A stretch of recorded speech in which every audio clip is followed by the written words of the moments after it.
Hello students, so today our topic is kingdom system of classification. Now see, the first scientific system of classification was given by Aristotle. He is the one who has given the first scientific system of classification. And he is also known as father of biology and father of zoology.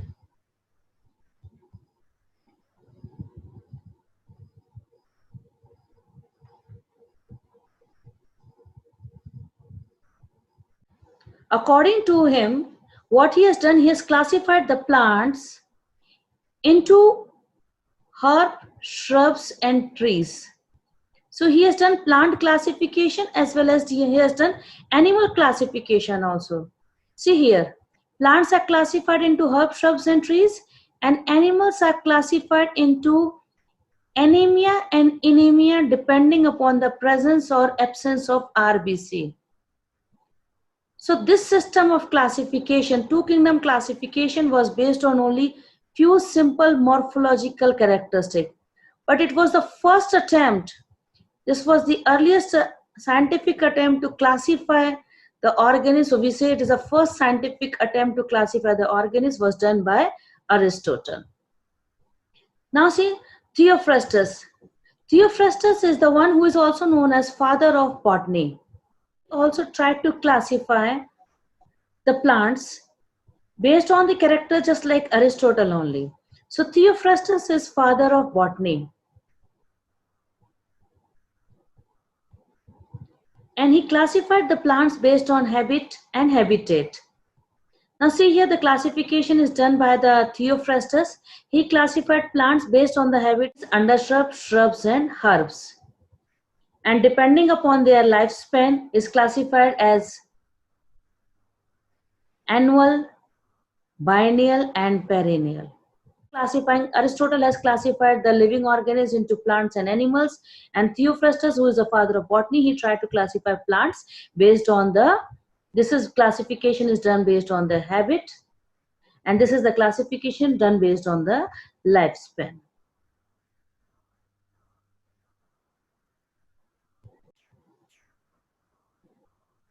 Now see, two kingdom classification was given by Linnaeus also. He is the one who was also given the two kingdom classification, and in the previous videos we have studied he is the one who is a father of binomial nomenclature, and he is the one who is a father of modern botany plus father of taxonomy. Please, you have to learn it. He is a father of modern botany, he is a father of taxonomy, and he is the one who popularized the binomial nomenclature. So he also gave the two kingdom system of classification, and according to him, he has used the criteria cell wall. This was the main criteria what he has used. This was the criteria what he has selected, and he divided the entire diversity into two kingdoms. He told entire living organisms can be classified into two kingdoms. The two kingdoms are Plantae and Animalia.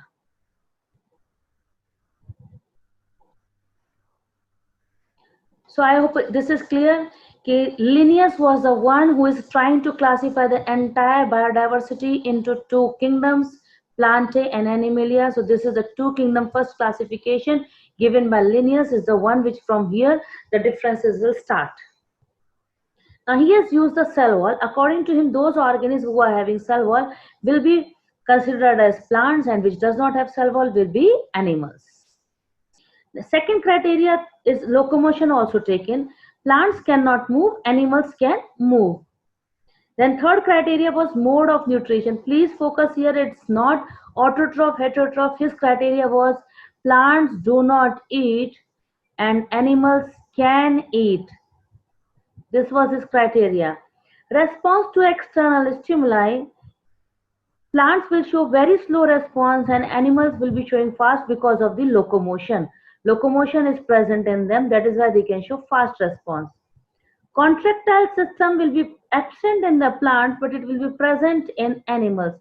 So according to the Linnaeus two kingdom classification, bacteria, please focus the examples. Bacteria will come here in the Plantae. Even the fungus will come in the Plantae.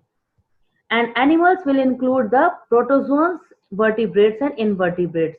Though we know all the plantae will come here only, algae, bryophyte, pteridophyte, gymnosperms will come under kingdom plantae, but what is an exception you have to learn? The bacteria is kept here as well as the fungus is kept here. Now see the contribution of Linnaeus. Linnaeus is the one who has written two books.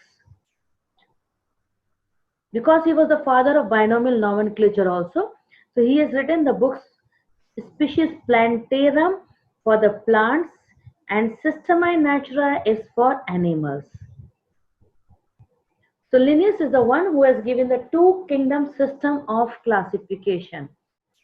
Now see what are the limitations and demerits of the two kingdom classification.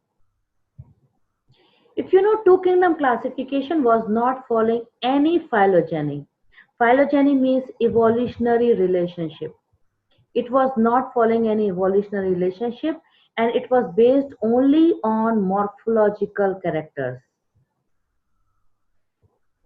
And as a result, large number of organisms were not able to get a proper place in this.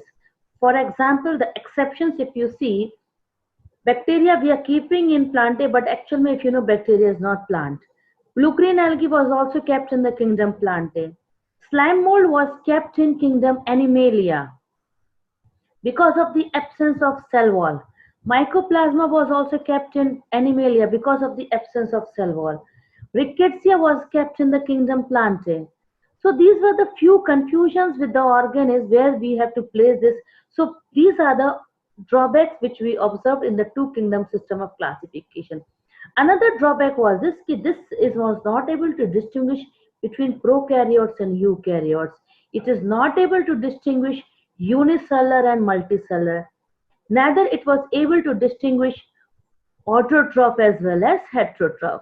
So to solve this problem, now three kingdom classification was proposed. If you know the two kingdom was drawback was it was not able to distinguish prokaryotes and eukaryotes, neither unicellular, multicellular, neither photosynthetic and non-photosynthetic, means autotroph, heterotroph. So three kingdom classification, please focus, three kingdom classification was proposed by Haeckel. Haeckel was proposing for third kingdom and the third kingdom was Protista. So this was the third kingdom created by the Haeckel. As a result, now entire biodiversity is distributed into the three kingdoms and all the organisms which were not getting any place. And this problem was solved. That is unicellular will be placed here. So the second problem which was there, this problem was solved by Haeckel. I hope this topic is clear. Ki Haeckel is the one who has solved this problem by introducing the third kingdom. And as a result, all the unicellular organisms were placed in the kingdom Protista. Now the four kingdom classification. Four kingdom was proposed by Copeland. He is the one who proposed the fourth kingdom, and according to the Copeland, the fourth kingdom, he has created the fourth kingdom was Monera. So Monera is the one who is solving the problems of prokaryotes and eukaryotes. And it is including all the prokaryotes. So you see the board carefully. This problem was solved by Copeland. Copeland has solved this problem. And now last problem which is left, autotroph and heterotroph. This was the main criteria of the Whittaker system of classification, which we call it as five kingdom system of classification. Now see, the five kingdoms were proposed by R.H. Whittaker. R.H. Whittaker, while proposing the five kingdom, he made certain criteria. So main criteria according to him was that he is first giving importance to the cell organization.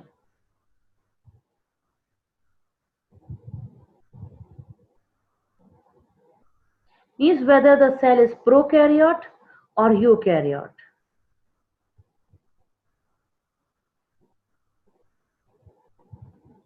In the NCERT, they have written as a cell type. Then he is giving importance to body organization.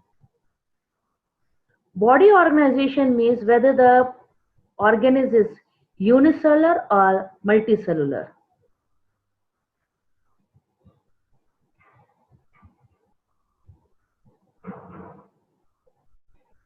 Then giving importance to mode of nutrition. The third problem is solved here.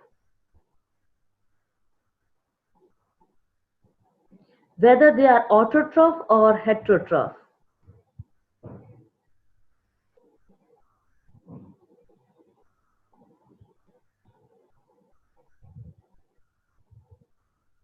Then reproduction was taken as a criteria. And last was phylogeny was given importance by Whittaker. So these are the 5 main criteria which were selected by the Whittaker to cluster the entire organism into 5 kingdoms.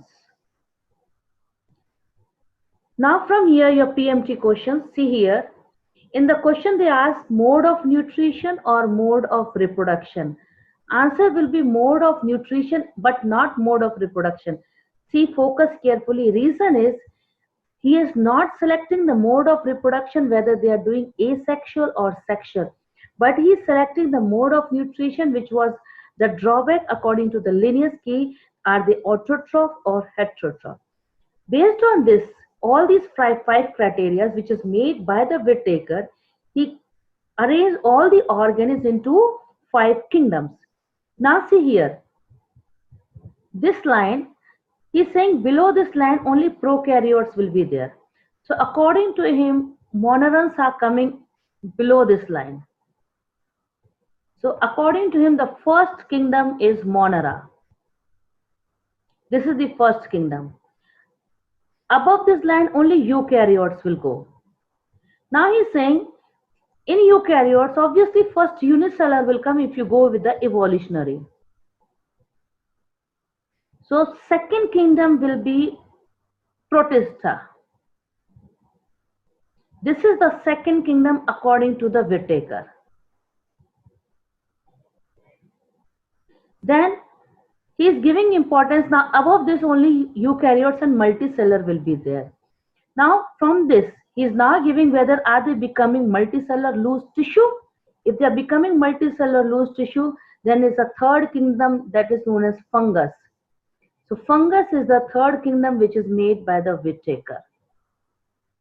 And if suppose they are now becoming after tissue, they are becoming making organ. Organ means fourth kingdom that is Plantae. This was the fourth kingdom according to the Whittaker.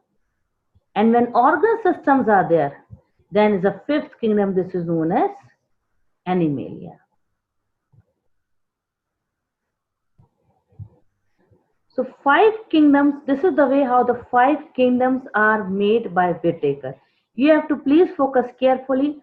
Monera is the first kingdom, Protista is the second kingdom, your fungus is the third kingdom, Plantae is fourth kingdom, and Animalia is your fifth kingdom. Now see the comparison of all the kingdoms. Now see here the comparison are all the 5 kingdom plus 6 kingdom also. According to 2 kingdom, first kingdom was Plantae and second kingdom was Animalia.